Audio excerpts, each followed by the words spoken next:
আটকে পড়েছি আগামী 7 দিনের জন্য। টিকে থাকার জন্য আমাদের সাথে শুধুমাত্র এই পিঠের ব্যাগগুলোই আছে। ওকে ঠিক আছে। আমি তো গেলাম। ঠিক আছে, আমরা এখন প্রায় 2 ফুট বরফের উপর আছি। তাড়াতাড়ি একটা শেল্টার বানাতে হবে, কারণ রাতে মারাত্মক ঠান্ডা পড়বে। এই আমরা যাচ্ছিটা কোথায়? আমার পিছনে এসো। আর ঠান্ডা তো সবে মাত্র শুরু হলো। সব ঝামেলা একসাথে, কিছুই ঠিকঠাক হচ্ছে না। তোমার তো হাইপোথার্মিয়া হয়ে যাবে। পায়ের আঙুলগুলো পার্পল কালার হয়ে যাচ্ছে। এখন আমাদের কোনো মিরাকল দরকার। আমাদের গত সার্ভাইভাল ভিডিওটা ফ্লপ হয়েছিল, তাই এবার আমি আর আমার 5 বন্ধু মিলে কামব্যাক করার চেষ্টা করছি। আমি প্রত্যেককে টেন্ট আনতে বারণ করেছিলাম, কারণ ও কি করছে? ওটা কি? এটাই হবে আমাদের থাকার জায়গা। বরফের ভিতরে থাকবো? হ্যাঁ, আজকে আমাদের দুটো অবজেক্টিভ, শেল্টার বানানো আর আগুন জ্বালানো। আরো গভীরে যাও গাইস। তুমি কি শুধুই ডিরেকশন দিচ্ছ? আমরা আরো কোদাল নিয়ে আসছি। কারণ আর্কটিকে সূর্য ডোবার সাথে সাথেই গাইজ, অন্ধকার হওয়ার আগে ভেতরে না ঢুকলে আমরা জমে মরে যাব। No pressure. রাতে এত চরম ঠান্ডা পড়ে যে মাত্র 10 মিনিট এই বাতাসে থাকলে ফ্রস্ট বাইট হয়ে যেতে পারে। তাড়াতাড়ি জ্বালানির কাঠ জোগাড় করতে হবে। যত গভীরে যাচ্ছি বরফ তত শক্ত হচ্ছে। ছেলেরা পুরো দমে ওই স্নো ফোর্টটা বানাচ্ছে। এই স্নো ফোর্টের মেইন পারপাস হলো আর্কটিক হাওয়া থেকে বাঁচা আর সবাই মিলে বডি ওয়ার্মথ শেয়ার করা। আরে ভাই, বাপ রে বাপ, আজ রাতে টেম্পারেচার 0-র নিচে নেমে যাবে। আমাদের এটা লাগবেই, না হলে ফ্রস্ট বাইটে আমাদের সব আঙুলগুলো হারাতে হবে। আমাদের আরো ফাস্ট কাজ করতে হবে। সব শুকনো কাঠ। আমি বেশ লাকি।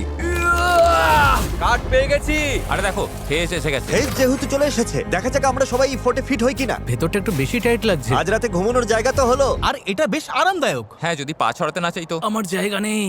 আর মাত্র 2 ঘন্টা সূর্যের আলো পাবো, আর এভাবে থাকলে একটু ঘুমোতে পারবো না। এই ডিভাদের কাছে এটা কমফোর্টেবল না মনে হলেও এটুকু শিওর যে আমরা মরবো না। আর এই ভিডিওর নাম্বার 1 প্রায়োরিটি হলো কেউ যেন না মরে। তাই রাত হবার আগেই এই ছোটখাটো শেল্টারটার সাইজ বড় করতে আর আগুন জ্বালাতে আমরা জান প্রাণ দিয়ে খাটতে লাগলাম। আজ রাতে আগুনটাই আমাদের বাঁচাবে। আমি এক্সাইটেড। এটা স্টার্ট করতেই হবে। ভাই, আমার মনে হয় না আজ রাতে আমরা এখানে সবাই জায়গা পাবো। আমাদের খুঁড়তে থাকতে হবে। ও, এই তো জ্বলছে। যাক, আমার গ্লাভস গুলো এবার গরম করতে পারবো। আগুন যখন জ্বলেই গেছে বুঝতেই পারছো এখন কি হবে। এটা ধরো।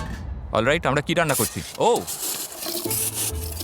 এটা কি করছো তুমি? এবার এটা আগুনে বসিয়ে দাও। ব্যাস, আমাদের খাওয়ার জল রেডি। এটা সেলিব্রেট করার মতো মোমেন্ট হলেও সূর্য কিন্তু ডুবে যাচ্ছে। ঘর বানানো শেষ? হ্যাঁ, ঠিক তাই। না ভাই, শেষের ধারে কাছে এখন না। বড় জোর 2 থেকে 3 জন আরামে থাকতে পারবে। ঠিক আছে, দেখা যাক জলটার টেস্ট কেমন। টেস্ট করে দেখো। ও, তোমরা হয়তো ভাবছো জলটা গরম, কিন্তু বারবার বরফ দেয় এটা খুব ঠান্ডা। ও সাবধানে। ও আমার জ্যাকেটে আগুন লেগে গেছে। আরে তোমার প্যান্ট, আরে তোমার প্যান্টটা পুড়ে দাঁড়াও, গেছে। ও আমার প্যান্টে সত্যি আগুন ধরে গেছিল। মাঝরাত পার হয়ে গেছে, সো টেকনিক্যালি এখন ডে 2। আমি জানি সবাই এখন ঘুমোতে চাইছে, কিন্তু ঘরটা এখনো যথেষ্ট বড় নয়। হেজ তো ভেতরে ঢুকতেও পারছে না। ক্যামেরাম্যান ডেরিয়াসও বাদ পড়েছে। আমি বাইরেই ঘুমাবো। প্রথম দিনে আমরা সাকসেসফুলি আগুন জ্বালিয়েছিলাম আর ওই ছোট্ট অস্বস্তিকর গুহায় গাদাগাদি করে একসাথে ঢুকেছিলাম। কিন্তু ভাই, ওটা আমাদের জীবনের অন্যতম বাজে ঘুম ছিল। ভাই, ক্যামেরাটা তো পুরো ক্যামেরাটা প্রায় জমে গেছে। ঘুমটা খুব বাজে হয়েছে। গত রাতে যা ঠান্ডা ছিল, আমাদের ব্যাগ আর সবকিছুর উপর বরফ জমে গেছে। এক ধরার মতোই অবস্থা নেই, এত ঠান্ডা। ও মাই গড ভাই, আমার পা জমে যাচ্ছে, আঙুলগুলো ফিল করতে পারছি না। সবাই এদিকে দেখো, ওই প্লেনটা দেখছো? সবাই ঠিক ওখানে তাকাও। ভাই, এখনো তো 7 দিনও হয়নি, আমরা কি করছি? দিনে একবার এই প্লেনটা আমাদের ওপর দিয়ে যাবে। তোমাদের কেউ যদি ফ্লেয়ার গান শুট করে চলে যেতে চাও যেতে পারো, শুধু যাওয়ার আগে মাথা ন্যাড়া করতে হবে। তুমি বলতে চাইছো আমি এক্ষুনি ফ্ল্যাশ শুট করে বাড়ি চলে যেতে পারি? তোমার মাথা ন্যাড়া করার পর এখনো সুযোগ আছে। তুমি কি যেতে চাও? গত রাতটা জঘন্য কেটেছে ভাই। কেউ যাচ্ছ না? তাহলে ঠিক আছে, কালকে দেখা হচ্ছে। আজকের মতো সবাই নিজের চুল বাঁচিয়ে নিল। এটা ক্লিয়ার ছিল যে এই আর্কটিকে 7 দিন সার্ভাইভ করতে হলে গত রাতের মতো যদি আরো একটা রাত কাটাতে হয়, আমি আর টিকতে পারবো কিনা জানি না। আমাদের শেল্টারটা বড় করতেই হবে। ডেরিস, ভিডিও করছো কেন? এসে হেল্প করো। আরে ভাই, আমাকে যা করতে বলা হয়েছে তাই করছি। অলরাইট, আমরা এখানে মোট 6 জন আছি। আজকের গোল হলো আমরা যেন এপাশে পাশাপাশি শুতে পারি আর ওপাশেও পাশাপাশি শুতে পারি। আর সেটা না হলে আমাকে ন্যাড়া মাথাতেই বাড়ি ফিরতে হবে। ও, এটা দেখতে দারুণ লাগছে। ঘন্টার পর ঘন্টা ধরে আমরা শেল্টারটা খুঁড়তে লাগলাম। ঠিক তখনই একটা জিনিস আমরা বুঝতে পারলাম। বাথরুম নিয়ে কি ভাবছো শুনি? আমি ভেবেছিলাম একটা পুপ টেন্ট থাকবে। কিন্তু তুমি ওটা আনোনি। ওটা তো প্যাকিং লিস্টেই ছিল। কে প্যাক করেনি তাহলে? আমার ব্যাগে তো আর জায়গা ছিল না। আমরা পটি করব কিভাবে? আমরা করব না, সব গড়বড় হয়ে যাচ্ছে, কিছুই ঠিক হচ্ছে না। ওরা আমাকে পটি করার এরিয়া খুঁজতে পাঠিয়েছে।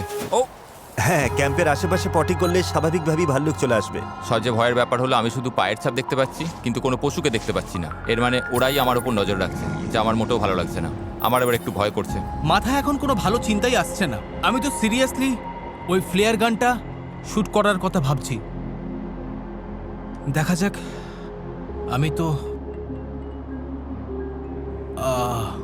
বিশ্বাসই করতে পারছি না আজ সবে দ্বিতীয় দিন। মনে হচ্ছে এটা কোনো নর্মাল চ্যালেঞ্জের 6 বা 7 নম্বর দিন। আমি শিওর নই আমরা সবাই শেষ পর্যন্ত টিকতে পারবো কিনা। সবাই নিচে প্রচন্ডভাবে খেটে চলেছে আর আমি জাস্ট বলতে চাই I am proud of them. আশা করি আজ রাতে ঘরের ভেতর সবাই একটু ভালো করে ঘুমোতে পারবো। তবে এখানকার সবচেয়ে বড় সমস্যা হলো আমরা মাত্র 3-4 দিনের খাবার এনেছি, তাই মাছ ধরা বা শিকার করা শুরু না করলে আমরা আর বাঁচবো না। ডে 3 এখনো শুরু হয়নি আর আমার মনে হয় নাকে ফ্রস্ট বাইট হচ্ছে। কিছু জায়গায় পার্পল কালার হতে শুরু করেছে, তাই ভিডিওটা বেশ ইন্টারেস্টিং হতে চলেছে। অন্ধকার নামার সাথে সাথেই টেম্পারেচার এত মারাত্মক কমে গেল যে ওই শেল্টারটাও আমাদের আর বাঁচাতে পারছিল না ফ্রস্ট বাইটের আতঙ্কের হাত থেকে। আমার আঙুলগুলো অবশ হয়ে গেছে, আমার টাচ ফিল করতে পারছো? হালকা। ওহ, তোমার পা খুব ঠান্ডা, দেখছো ও, কেমন সাদা পাটা হয়ে পুরো গেছে। সাদা এটা হয়ে একদমই গেছে। ভালো এখানটা লক্ষণ না। আমার বগলের নিচে ঢুকিয়ে দাও। আমার বুড়ো আঙুলটা কখনো ওপর থেকে এতটা ফ্ল্যাট লাগে না। চ্যান্ডলারের আঙুলগুলো সাদা হয়ে গেছে। প্রবাবলি এটা ফ্রস্ট নেই, সো ফ্রস্ট বাইট হওয়ার আগেই আমাদেরকে এগুলো গরম করতে হবে। দুর্ভাগ্যবশত চ্যান্ডলারের কপাল খারাপ। মাদার নেচার আমাদের জন্য আরো একটা সারপ্রাইজ রেখেছিল। কেউ কি মাথা নাড়া করে চলে যেতে চাও? আমি আসলে সেটাই তাহলে ভাবছি। তো ব্যাড লাক, কারণ পাইলট জানালো প্রচন্ড তুষারপাতের জন্য সে ফ্লাই করতে পারবে না। এই চ্যালেঞ্জের সবথেকে খারাপ দিনেও আমরা কি এই জায়গাটা থেকে কোনোভাবে বেরোতে পারবো না? শোনো, আমি তোমাদের বলছি, যেদিন বিপদের চান্স সব থেকে বেশি থাকবে ধরে নাও সেদিনই প্লেন আসতে পারবে না। ও না, গত রাতে কত স্নোফল হয়েছে। ওয়েদার পুরো চেঞ্জ হয়ে গেছে, বেশ ডেঞ্জারাস। আগুন জ্বালিয়ে একটু গরম হওয়া, ধুর, এ তো নর্মালি এত কঠিন হয় না। কিন্তু রাতের স্নোফলের কারণে একটা নতুন প্রবলেম এলো। সব ভেজা, সব কাঠ ভিজে গেছে। এটা খুবই খারাপ হলো। আমার একটা আইডিয়া আছে, ও পাখির পালক নিয়ে এসছে। এই তো হচ্ছে। এবার কাজ হবে। এই আগুনটা না জ্বললে আজকে আর রক্ষা নেই। ও এই তো স্পার্ক দেখা গেছে। পালকগুলো কাজ করছে। আমাকে আমার জীবনের ঝুঁকি নিয়ে হলেও এটা বাঁচাতে হবে। ও প্লিজ প্লিজ আগুনটা জ্বলে উঠুক। গরম। আগুন জ্বলে গেছে।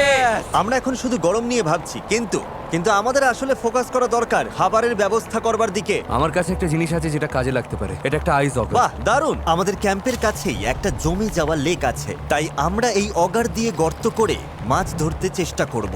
তবে যাওয়ার আগে চ্যান্ডলারকে একবার চেক করতে হবে। এখন বেটার লাগছে, কালার ফিরে আসছে।